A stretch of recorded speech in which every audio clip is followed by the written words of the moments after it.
ನಮ್ಗೆಲ್ಲ ಕೆಲವು ದೇಶಗಳ ಹೆಸರನ್ನ ಕೇಳ್ತಾ ಇದ್ರೆ ಒಂಥರ ಭಯ ಆಗುತ್ತೆ. ಪಾಕಿಸ್ತಾನ, ಅಫ್ಘಾನಿಸ್ತಾನ್ ಹೀಗೆ ಸಾಕಷ್ಟು ದೇಶಗಳಂದ್ರೆ ಅದೇನೋ ಢವಢವ. ಇವತ್ತು ನಮ್ಮ ಇನ್ಫೋಗ್ರುಗಳು ಅಫ್ಘಾನಿಸ್ತಾನ್ ಬಗ್ಗೆ ಮಾಹಿತಿಯನ್ನ ನೀಡ್ತಾರಂತೆ. ತಡ ಮಾಡೋದು ಬೇಡ, ಬನ್ನಿ ಕೇಳ್ಕೊಂಡು ಬರೋಣ. ಹೇ, ನಿಂಗೊಂದು ಪ್ರಶ್ನೆ ಕೇಳ್ತೀನಿ, ಉತ್ತರ ಕೊಡೋ. ಏನ ನಿಂದು? ಅಫ್ಘಾನಿಸ್ತಾನ ಅಂತ ಒಂದು ದೇಶ ಇದೆಯಲ್ಲ, ಅಲ್ಲಿ ಎಲ್ಲ ಅಪ್ಪಂದಿರು ಗಾನ ಹಾಡ್ತಾರ.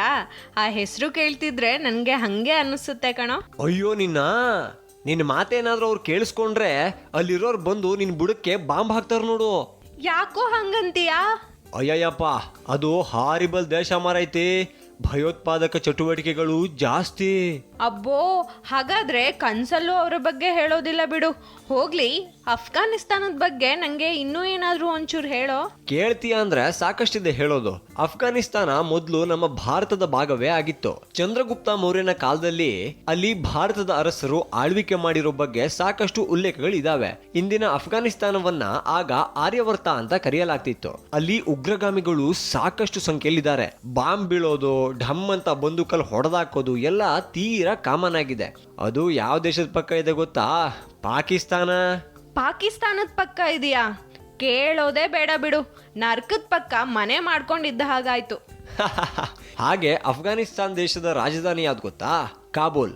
ಆ ಕಾಬೂಲ್ ಇದೆಯಲ್ಲ, ಅದು ಅಫ್ಘಾನಿಸ್ತಾನ್ ದೇಶದ ಅತಿ ದೊಡ್ಡ ಸಿಟಿ ಕೂಡ ಹೌದು. ಓಹೋ, ಕಾ ಬುಲ್ಬುಲ್ ಮಾತಾಡಕ್ಕಿಲ್ವಾ ಅಂತ ಹಾಡಿದ್ರೆ ಏನಾದ್ರೂ ಮಾಡಬಹುದಾ? ಏನಿಲ್ಲ, AK-47 ತಗೊಂಡು ದೀಪಾವಳಿ ಆಚರಿಸ್ತಾರೆ. ಸುಮ್ಮನೆ ಕೇಳೆ ತಲೆಹರಟೆ. ಅಲ್ಲಿ ಕೊಲೆ, ರಕ್ತಪಾತ ಮಾತ್ರವಲ್ಲದೆ ಪ್ರವಾಸಿಗರು ನೋಡ್ಬೇಕಾದ ಸಾಕಷ್ಟು ಜಾಗಗಳಿವೆ. ಅದರಲ್ಲಿ national museum of Afghanistan, minaret of Jam, garden of Babur, shrine ಅಲ್ಲಿ ಪ್ರಮುಖವಾದವು. ಹಾಗೆ ಅಲ್ಲಿ ನಾವು ಸಾಕಷ್ಟು ಚಂದದ ಮಸೀದಿಗಳನ್ನು ಕೂಡ ಕಾಣಬಹುದು. ನೀನ್ ಹೇಳೋದ್ ನೋಡಿದ್ರೆ ಪ್ರವಾಸಿ ಸ್ಥಳಗಳೇನೋ ಇದಾವೆ, ಆದ್ರೆ ನೋಡೋಕ್ ಹೋಗೋರು ಮಾತ್ರ ಬದುಕಿ ಬರ್ತೀವಿ ಅನ್ನೋ ಆಸೆನ ಬಿಟ್ಬಿಟ್ ಬರ್ಬೇಕು ನೋಡು. ಕೇಳೇ ಇಲ್ಲಿ, ನಮ್ಮಲ್ಲಿ ರೂಪಾಯಿ, ಅಮೆರಿಕದಲ್ಲಿ ಡಾಲರ್ ಇರೋ ಥರ ಅಫ್ಘಾನಿಸ್ತಾನ್ ಕೂಡ ತನ್ನದೇ ಆದ ಕರೆನ್ಸಿ ಹೊಂದಿದೆ. ಅದಕ್ಕೆ ಅಫ್ಘಾನಿ ಅಂತ ಕರೀತಾರೆ. ಓಹೋ, ಸೂಪರ್ ಕಣೋ. ಅಯ್ಯೋ, ಸೂಪರ್ ಅನ್ನೋ ಇನ್ನೊಂದು ವಿಚಾರ ಹೇಳ್ತೀನಿ, ಕೇಳಿಸ್ಕೊ. ಅಫ್ಘಾನಿಸ್ತಾನದ ರಾಷ್ಟ್ರೀಯ ಆಟ ಯಾವ್ದು ಗೊತ್ತಾ? ಬುಜ್ಕಾಶಿ. ಏನು ಬುಜ್ಕಾಶಿನಾ? ಅದ್ಯಾವ್ದು ಅದು? ಬುಜ್ಕಾಶಿಯನ್ನ ಜಗತ್ತಿನ ಅತಿ ಕ್ರೂರ ಆಟ ಅಂತಾನೆ ಹೇಳ್ತಾರೆ. ನಿಂಗೆ ಗೊತ್ತಾ?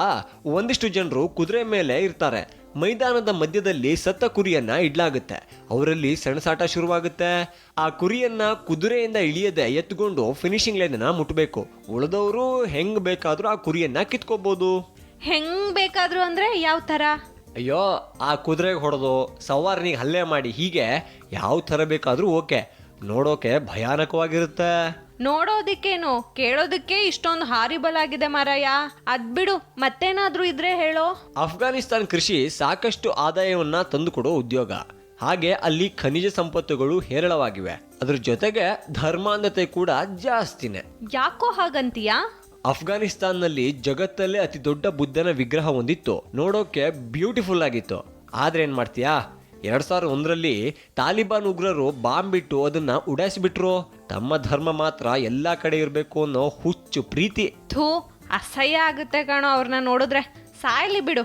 ಈಗ ನಾನು ಮನೆಗೆ ಹೋಗಿಲ್ಲ ಅಂದ್ರೆ ಅಮ್ಮನೇ ಇಲ್ಲಿಗೆ ಹುಡಿಕೊಂಡು ಬರ್ತಾಳೆ. ಬಾಯ್ ಕಣೋ. ಸರಿ, ಬಾಯ್.